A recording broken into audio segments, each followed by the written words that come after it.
বিস্তীর্ণ এলাকা জুড়ে অসংখ্য ঘরবাড়ি, অথচ একটা বাড়িতেও কোনো মানুষের বাস নেই। ৩০০ বছর ধরে এভাবে জনশূন্য হয়ে আছে গোটা একটা গ্রাম। শোনা যায় এক রাতেই জনশূন্য হয়ে গিয়েছিল এই গ্রামটি। এরপর না কেউ ফিরে এসেছে, আর না কেউ নতুন করে থাকার সাহস করেছে। থাকা তো দূরে থাক, রাতে এখানে পা ফেলতেও দিতে হয় সাহসের পরিচয়। ভৌতিক এক স্থান হিসেবে এটার পরিচিতি গোটা ভারতে। গ্রামটির অবস্থান সে দেশের রাজস্থান রাজ্যে। গ্রামের নাম কুলধারা। যারা গ্রামটির ব্যাপারে জানেন তাদের কুলধারা নামটি শুনলেও পিলে চমকে ওঠার মতো অবস্থা হয়। কিন্তু কেন এই হাল হলো গ্রামটির, আর কিভাবেই বা রাতারাতি এটা হয়ে ওঠে জনশূন্য? শোনা যায় এক অভিশাপের কথা। কি সেই অভিশাপ, আর 2025 সালে এসেও কতটা ভয়ানক এই গ্রাম? চলুন এক ভৌতিক অভিশপ্ত নগরীর বিচিত্র গল্পের আদ্যপান্ত জেনে নেওয়া যাক বিশেষ এই আয়োজনে।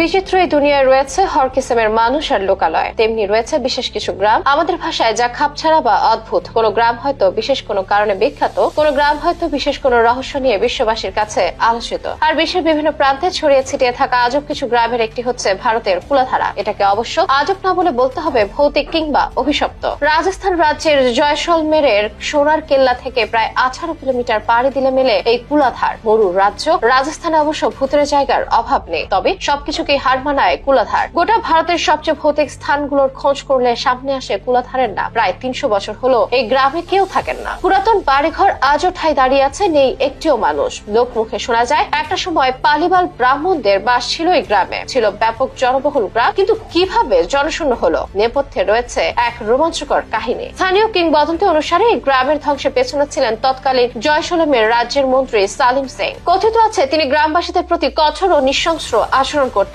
তিনি নাকি এত চড়া খাজনা আদায় করতেন যে অতিষ্ঠ হয়ে পড়েছিলেন সবাই। তবে সালিমের সিদ্ধান্তের বিরোধিতাও করতে পারেননি, তাই উপায় না দেখে কুলাধারা ছেড়ে অন্য জায়গায় বসতি করেন গ্রামবাসীরা। একদিন সবাই মিলে যুক্তি করে রাতারাতি এই গ্রাম ছেড়ে চলে যায়, আর যাওয়ার আগে অভিশাপ দেয় এই গ্রামে কেউ কখনো বসবাস করতে পারবে না। আবার অনেকের মতে রাজরাজুরা সে যুগে সালিম সিং এর সঙ্গে কুনজর পড়েছিল গ্রাম প্রধানের মেয়ের দিকে। জোর করে তাকে বিয়ে করতে চেয়েছিলেন সালিম, সেজন্য গ্রামবাসীদের হুঁশিয়ারও দিয়েছিলেন। পরে গোটা গ্রামবাসী তাকে একা করে বিদায় নেয়। আবার কেউ কেউ বিশ্বাস করেন সব শুধু গল্প কথা। মূলত এই গ্রামে নাকি পানির অভাব ছিল, সেটাই ছিল সকলের একই সাথে ছেড়ে যাওয়ার কারণ। যেটাই হোক, এরপর 300 বছর ধরে আর এখানে বসতি গড়ে ওঠেনি। সেখানে গেলে চোখে পড়ে সারি সারি ঘরবাড়ি, পাত কুয়ো, মন্দির, পাথরের রাস্তা ইত্যাদি অনেক কিছুই। নেই শুধু থাকার লোক। কয়েকটি গাছ ছাড়া প্রাণের চিহ্ন নেই এই গ্রামে। অথচ সমগ্র ভারতের জীবনযাত্রা, সংস্কৃতি আর ঐতিহ্যের কেন্দ্র ভাবা হয় রাজস্থানকে, আর তারই একটি নগরী এটি। সে কারণে হয়তো এটাকে কালের অতল গহ্বরে হারিয়ে যাওয়া থেকে বাঁচাতে রাজস্থান সরকার 2010-এর দিকে